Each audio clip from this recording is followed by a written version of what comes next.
দর্শক, যেমনটি বলছিলাম যে এনসিপির পদযাত্রা চলছে দেশ জুড়ে। এনসিপির কর্মসূচির আরও খবর জানাবো। আমাদের সহকর্মী রাশেদ আনিস আছেন এনসিপির জুলাই পদযাত্রার এই বহরের সাথে। তিনি জানাবেন আমাদের আরও তথ্য। রাশেদ, এনসিপির সর্বশেষ কি তথ্য আছে? তারা তো পদযাত্রাটি শুরু করেছে, এখন এই পদযাত্রা কোন জেলার দিকে যাচ্ছে, কি পরিস্থিতি জানাবেন আমাদের।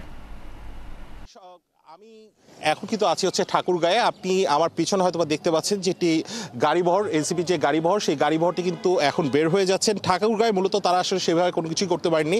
মাত্র 5 মিনিটের জন্য একটি পথসভা আয়োজন করা হয়েছিল এবং সেই পথসভা আয়োজন করার পর তারপর কিন্তু তারা নামাজে গিয়েছিলেন এবং জুমার নামাজ শেষ করার পর তারপর কিন্তু তারা এখন দিনাজপুরের উদ্দেশ্যে যাত্রা শুরু করেছেন।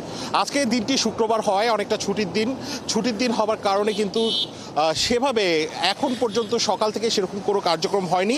আমাদেরকে নাহিদ ইসলাম যেমনটি বলছিলেন উপজেলা কার্যালয়ে উদ্বোধন করার সময়, তিনি কিন্তু বলছিলেন যে শুধু বাংলাদেশপন্থীরাই রাজনীতি করতে পারবে এদেশে, এবং হলো ভারতপন্থী বা হাসিনার দোসর যারা রয়েছেন তারা কিন্তু কোনোভাবে এখানে রাজনীতি করতে পারবেন না, সেটি বলছিলেন।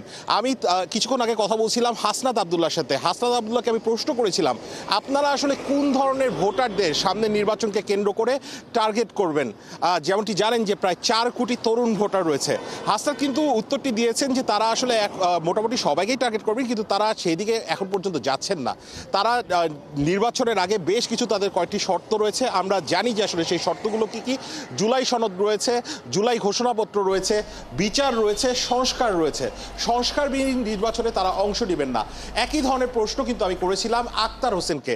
আক্তার হোসেনের সাথে যখন আমি কথা বলছিলাম, জাতীয় নাগরিক পার্টির সদস্য সচিব, তাকে কিন্তু প্রশ্ন করেছিলাম তার যেই বাড়ি রংপুর 4 আসনে কাউনিয়ায়, সেখানে ঘোষণা করা হয়েছে আক্তার হোসেন রংপুর 4 আসন থেকে নির্বাচনে অংশ নেবেন। আমি জিজ্ঞেস করেছিলাম যে এই যে কর্মসূচি, সেই কর্মসূচির ফাঁকে যে নির্বাচনী প্রচারণা সেটিও করা হচ্ছে কিনা।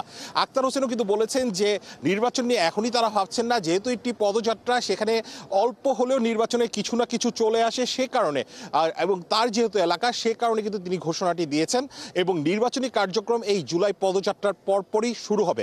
আপনি জানেন যে মৌলিক সংস্কার, বিচার এবং নতুন সংবিধান প্রণয়নের দাবিতে কিন্তু এনসিপি অনেকদিন ধরেই বলে আসছিল যে এই যে কর্মসূচি, সেই কর্মসূচি করছেন।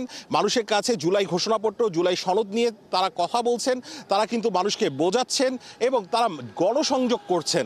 তারা, আমি দেখছি যে চায়ের দোকানে বসে আড্ডা দিচ্ছেন, চায়ের দোকানদারদের সাথে কথা বলছেন, কৃষকের যে ফসলের জমি, সেখানে যে কৃষকদের সাথে কথা বলছেন, বিহারি পল্লীতে গিয়েছেন। বিহারি পল্লীতে যারা সুবিধা বঞ্চিত মানুষ রয়েছে, যারা সেরকম সুবিধা পান না, তাদের সাথে কথা বলেছেন। মূলত কিন্তু তারা সবার সাথে গণসংযোগ করছেন এবং তারা যে আজ যেই পদযাত্রাটি করবেন সেটি কিন্তু ঠাকুরগাঁয়ে হওয়ার কথা ছিল, কিন্তু ঠাকুরগাঁয়ে সময় স্বল্পতার কারণে তারা কিন্তু কোনো রকমের কোনো কথা বলতে পারেননি।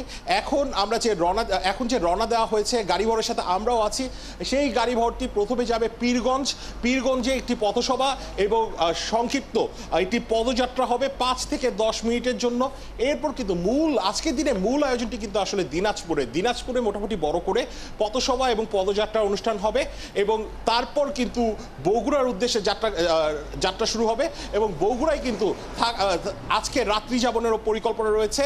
এবং আজকের দিনে যদি শুরুটা বলি, শুক্রবার হওয়াতে এবং সময় স্বল্পতার কারণে খুব যে বেশি কিছু তারা করতে পেরেছেন আজকের দিনে সেরকমটি কিন্তু নয়, কিন্তু তারা কিন্তু সকল জেলাগুলো, এই যে 29 দিনে 64টি জেলা কর্মসূচি, সেই 64টি জেলার কর্মসূচি কিন্তু তারা তাদের মতো। রাশেদ, ধন্যবাদ। আমরা নিশ্চয়ই আশা করছি এনসিপি একটি সফল পদযাত্রা সম্পন্ন করবে। আপনি থাকুন গাড়িবহরের সাথে।